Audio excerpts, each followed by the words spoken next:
Qu'est-ce que c'est? C'est que depuis 6 mois, quand même, tout le monde, je veux dire, on ne peut pas le nier, il y a ceux qui ne veulent pas le voir peut-être, mais enfin c'est la réalité, on assiste, comme on l'a dit, à un mouvement social qu'on n'a jamais vu.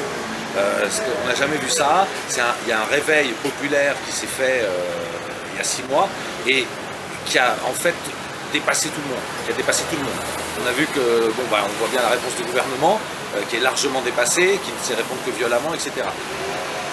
Qu'est-ce qui s'est passé dans la société civile à ce moment-là, dans ce qu'on appelle la société civile, la vraie, pas celle que nous vend le gouvernement avec ses députés, mais la véritable société civile. Les gens ont été soit tétanisés, soit abasourdis, soit, je parle de ceux qui n'étaient pas gilets jaunes, qui ne manifestaient pas. Et le silence du monde de la culture, des artistes, des penseurs,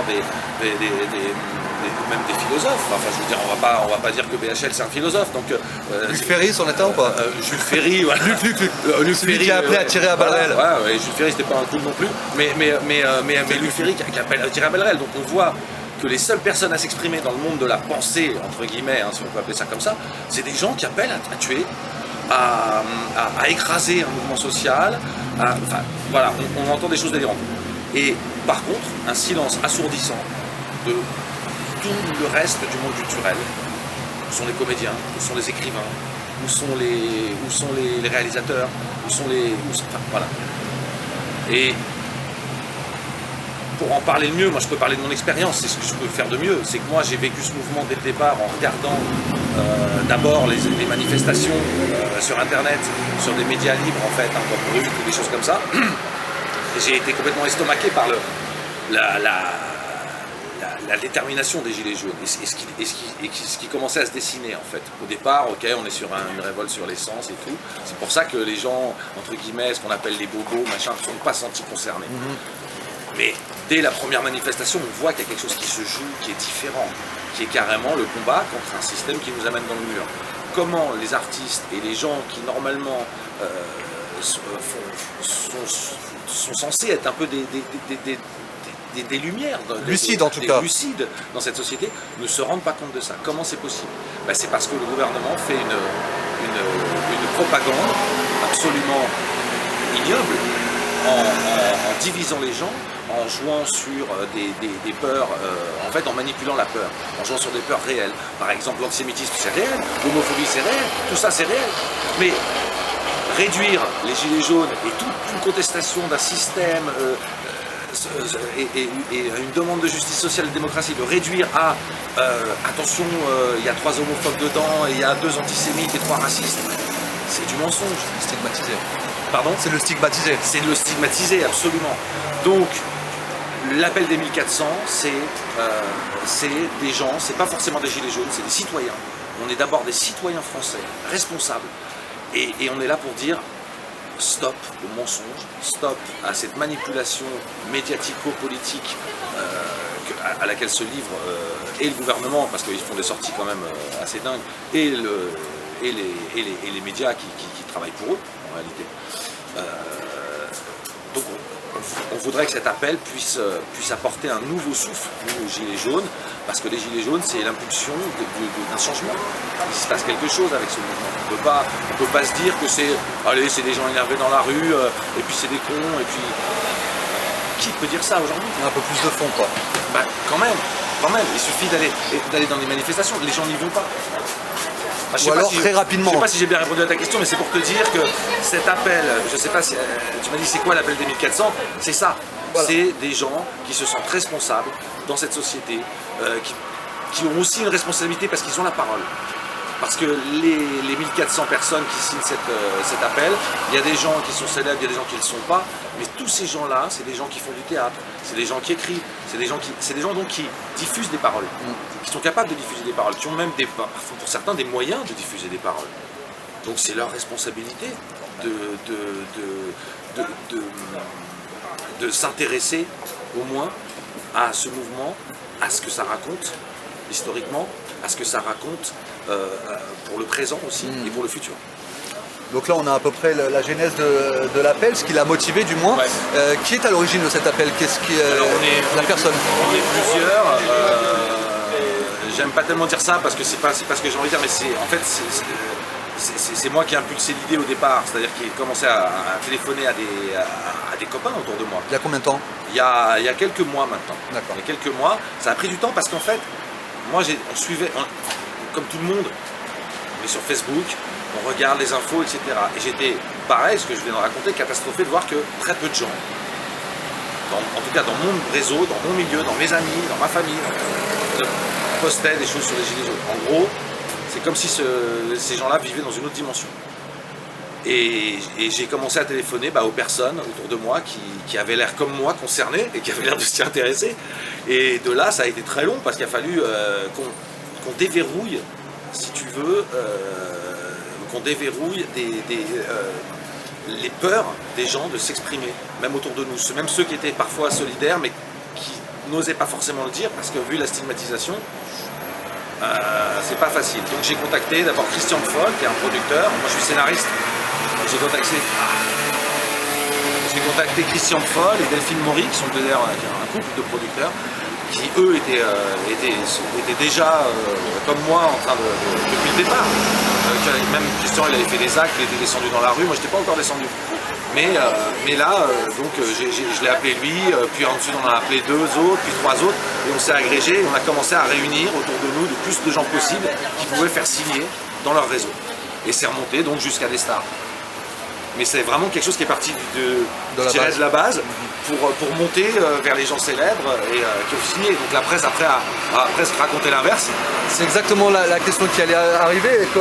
On a pu voir la réaction de la presse, on a vu, elle était diverse et variée. Ouais. On a par exemple le Parisien qui a fait un papier, je ne sais pas si vous l'avez vu, qui en gros n'explique rien, ne fait que citer la tribune de base, mais sans analyse, sans rien. On a LCI à la télé qui en a parlé avec on peut dire aussi là, presque une caricature du propos.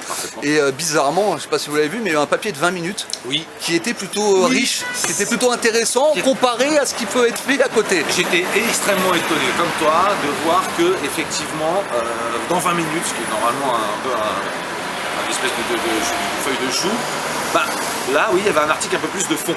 Et ce qui m'a choqué comme toi, c'est de voir le traitement de cet appel, qui c'est pas rien quand même. 1400 personnes qui travaillent dans la culture, qui sont pas forcément des gilets jaunes et qui disent on soutient les gilets jaunes, on est des gilets jaunes, etc. C'est pas rien. Et ça a été traité comme une espèce de blague par toute la presse. Ouais, alors c'est Emmanuel Béard et même il y a eu même des propos quasi sexistes dans certains articles, dans des grands journaux, des sarcasmes. Enfin, c'est pas un travail de journaliste, c'est pas sérieux. On n'est pas sérieux. Ça sent le parti pris, quoi. Moi j'ai un père qui a été journaliste, je sais ce que c'est que le journalisme, quoi. Le journalisme, c'est un travail de fond. Moi hier j'ai accepté de discuter avec un journaliste de Marianne, parce que Marianne, quelle que soit leur opinion politique, ils font un travail de fond sur les gilets jaunes depuis le début. Ils vont à leur rencontre, ils vont voir ce que c'est, et c'est ce qu'on a fait nous aussi. On n'était pas des gilets jaunes au départ tous, mais dès que tu vas dans une manifestation, tu rencontres les gens, tu parles avec eux. Maintenant moi je dialogue avec des gens sur internet et c'est incroyable, et on se rend compte de surtout ce qui est frappant, c'est de te dire que tous ces gens-là à qui je parle, je ne sais pas ce qu'ils pensent, je ne sais pas ce qu'ils pensaient il y a 6 mois, ce qu'ils pensent maintenant, mais il faut dire une chose, c'est que ce mouvement-là, il a permis à des gens de se mettre en collectif, de fraterniser et de partager des idées et de même changer leurs idées. Je pense qu'il y a des gens qui étaient racistes il y a 6 mois qui ne le sont plus. Les médias du pouvoir nous racontent exactement le contraire, nous racontent exactement l'inverse. Les médias du pouvoir nous disent « attention, c'est des populistes ». Alors qu'en fait, moi je pense que c'est l'inverse. Le mouvement des Gilets jaunes, ça a justement permis à des gens qui étaient peut-être il y a 6 mois, qui disaient « les migrants, fait chier », et qui aujourd'hui ont compris que c'était pas ça le problème. Et là, je vois quelque chose qui se dessine, et c'est là où on a un rôle à jouer. De continuer cet esprit de fraternité, de collectif. Parce que, faut pas oublier que le jeu des pouvoirs libéraux, ultra-libéraux tels qu'on le connaît, c'est de nous diviser. C'est de séparer les gens, de faire des gens des individualistes. C'est comme ça qu'ils peuvent le mieux appliquer leur politique. Clairement. Tu as évoqué Emmanuel Béard, notamment Binoche, qui ont été on va dire pointés du doigt par les médias. Ouais. On a pu voir aussi que la twittosphère, bon, qui est plutôt reconnue comme, à la différence de Facebook, plutôt sur les classes plus aisées, on va dire. Voilà. A pu aussi notamment pas mal tomber dessus sur Binoche et sur Béard. Notamment l'argument premier qui revenait était celui de dire que c'était difficile pour deux personnes qui comme elle bénéficiaient autant du système de s'inscrire dans le mouvement des Gilets jaunes qui a tendance à contester ce système. Qu'est-ce que vous auriez à répondre, même si vous n'êtes pas vous directement Emmanuel Béard ou Juliette Binoche, que vous auriez à répondre à leurs détracteurs? Et d'ailleurs, pour vous dire, je ne les connais même pas personnellement. Mais ce que je peux dire déjà sur Emmanuel Béard, et ça c'est vérifiable, parce que ça je l'ai appris par des gens qui connaissent bien Emmanuel Béard pour le coup, c'est que déjà, et ça c'est bien de le diffuser, de le faire savoir, Emmanuel Béard par exemple, c'est quelqu'un, on en pense qu'on veut. Il y a des années, elle avait milité pour les sans-papiers, on s'en souvient, à l'église Saint-Bernard, on se souvient tous de cet événement. 95 je crois. 95 il me semble, moi j'habitais juste à côté de l'église Saint-Bernard en plus. Et en fait, à cette époque-là, elle avait un contrat, je crois, avec Dior, me semble-t-il. Enfin, elle avait un énorme contrat à vérifier. Vous êtes journaliste, vous avez vérifié ce que c'est. Elle avait un contrat, mais de millions, qui se comptait en millions. Et ben, elle s'est fait virer le lendemain. Voilà. Ça raconte tout. Je veux dire, ce qu'il faut expliquer et ce qu'il faut faire comprendre, c'est que oui, bien sûr, Juliette Binoche, Emmanuel Béard, peut-être, ou d'autres, dans les signataires, gagnent très bien leur vie. C'est très possible. Mais est-ce que c'est parce qu'on gagne bien sa vie qu'on ne doit pas être conscient du monde qui nous entoure? Est-ce que c'est parce qu'on gagne bien sa vie qu'on ne veut pas vivre, que les gens vivent bien? Est-ce que c'est parce qu'on gagne bien sa vie qu'on ne veut pas que le monde soit pas un monde pollué? Est-ce que c'est parce qu'on gagne bien sa vie et qu'on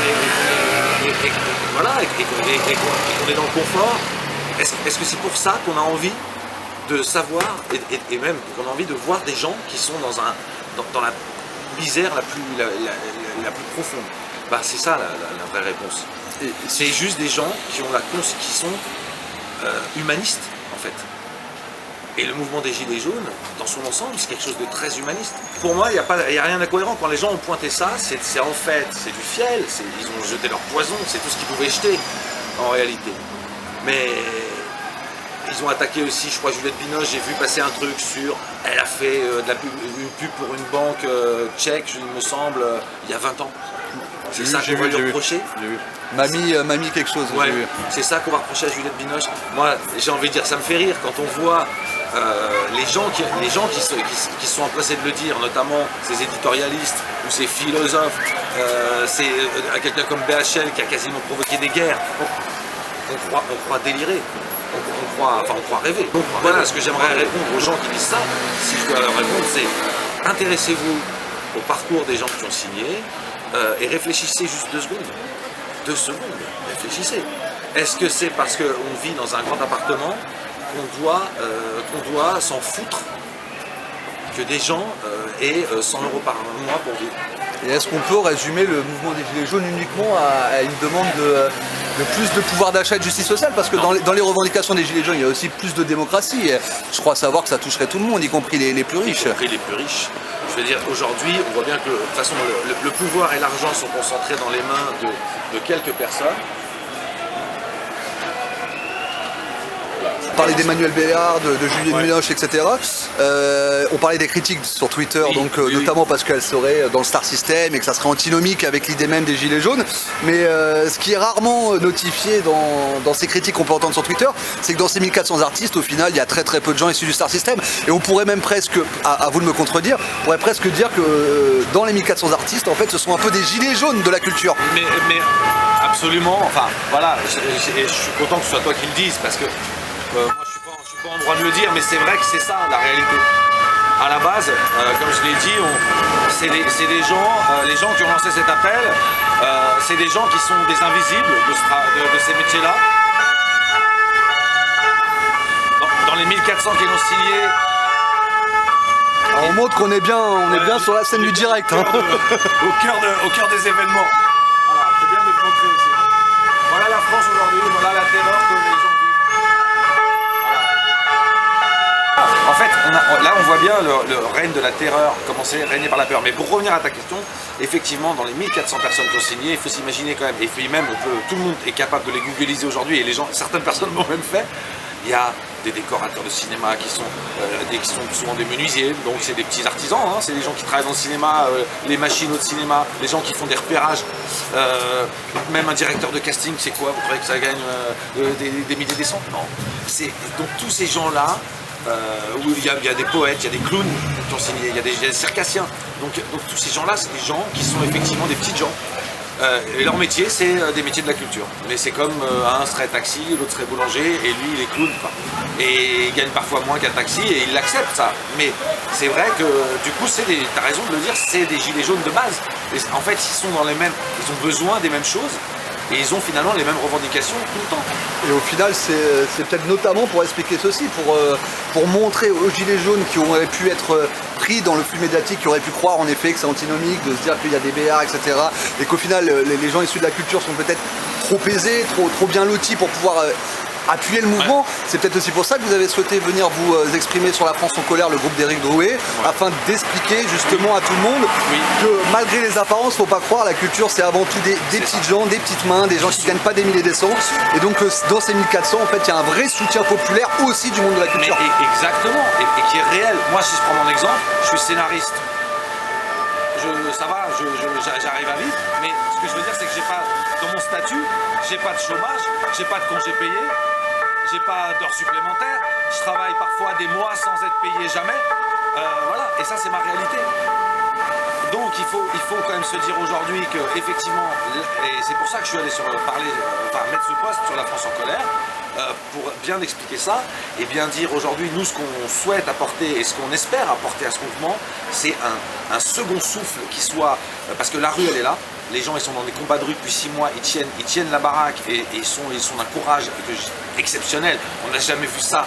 Moi depuis que je suis né en tout cas j'ai jamais vu un tel mouvement se créer et tenir la baraque à ce point là, donc respect à ces gens là, mais là maintenant ce qu'on espère apporter c'est un souffle nouveau qui va aider justement ceux qui sont en train de se battre dans la rue. Les aider parce que, pourquoi? On n'est pas les seuls à faire des appels. Là, il y a l'appel des 1400. Il y a aussi l'appel des 400, c'est des chercheurs, c'est des scientifiques. Il y a un appel des journalistes. Il y a un appel des psychanalystes aussi à soutenir les gilets jaunes. Il y a un appel des ophtalmologues. Enfin, les médecins contre le fichage. Médecins contre le fichage. On en a. En fait, c'est le monde entier.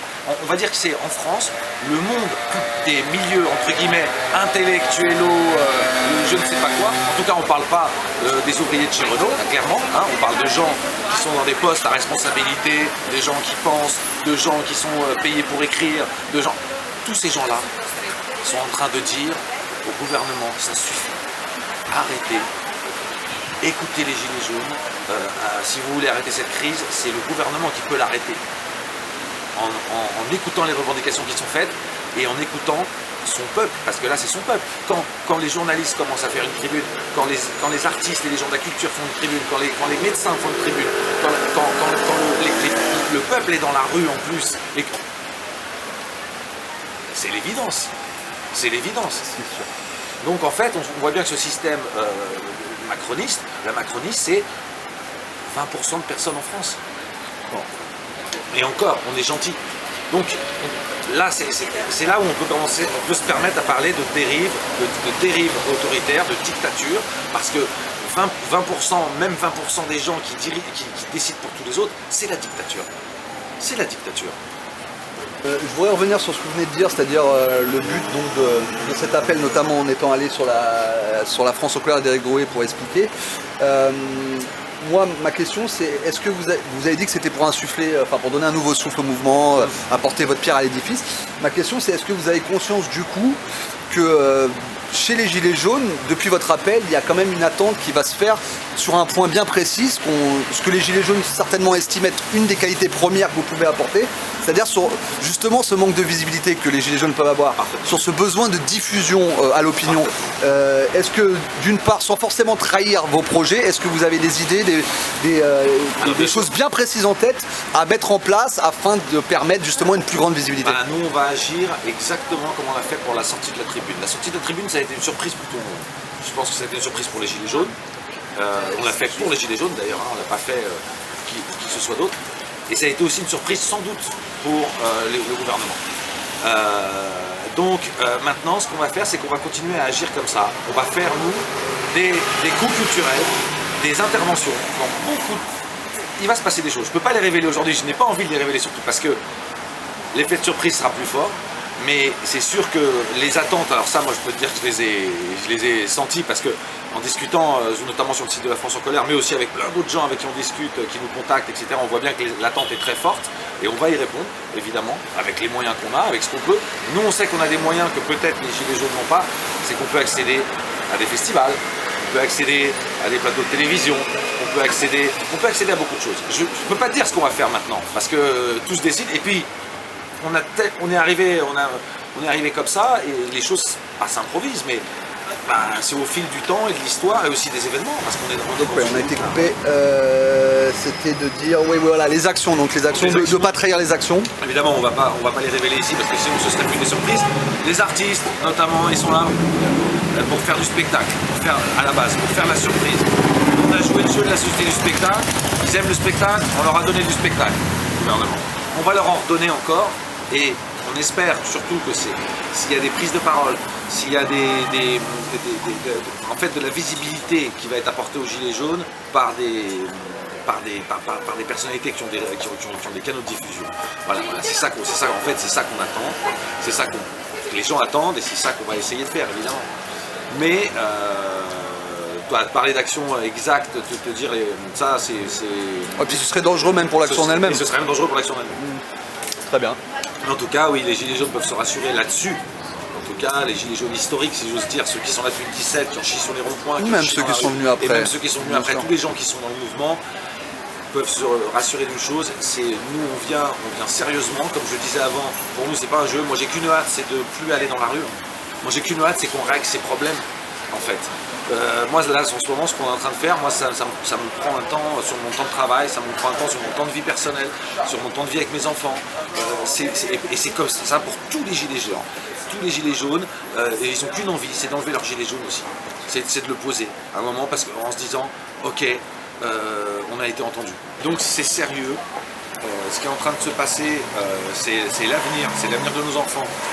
C'est notre avenir à tous. C'est-à-dire que c'est pas que la France. Ce qui est en train de se passer, c'est planétaire. C'est-à-dire qu'on voit bien qu'aujourd'hui, il y a des gilets jaunes pratiquement dans le monde entier. Les gens qui ont mis des gilets jaunes, ils ont inventé un concept, c'est on est en danger, l'humanité est en danger, je mets mon gilet jaune.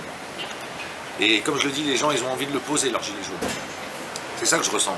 C'est que les gens, ils ont qu'une envie, c'est de se dire, ça y est, le travail est fait, on pose notre gilet jaune. Mais ça, pour qu'on puisse le faire, il faut qu'on continue à lutter et à ne pas se laisser endormir, à ne pas laisser tout ce gouvernement et même tous les gouvernements du monde sont en train de faire ça. Écraser les gens, en faire des numéros, en faire des adresses mail en fait, hein, en vendant nos données. Non, c'est pas possible. On peut plus. On va dans le mur écologiquement, on le sait. Et on sait que si on veut, c'est quand même le problème. C'est le pire problème, c'est l'écologie. Et pour le régler, il faut changer de système. Point barre. Merci beaucoup Emmanuel Leduc. On lâche rien. On lâche rien. On lâche rien.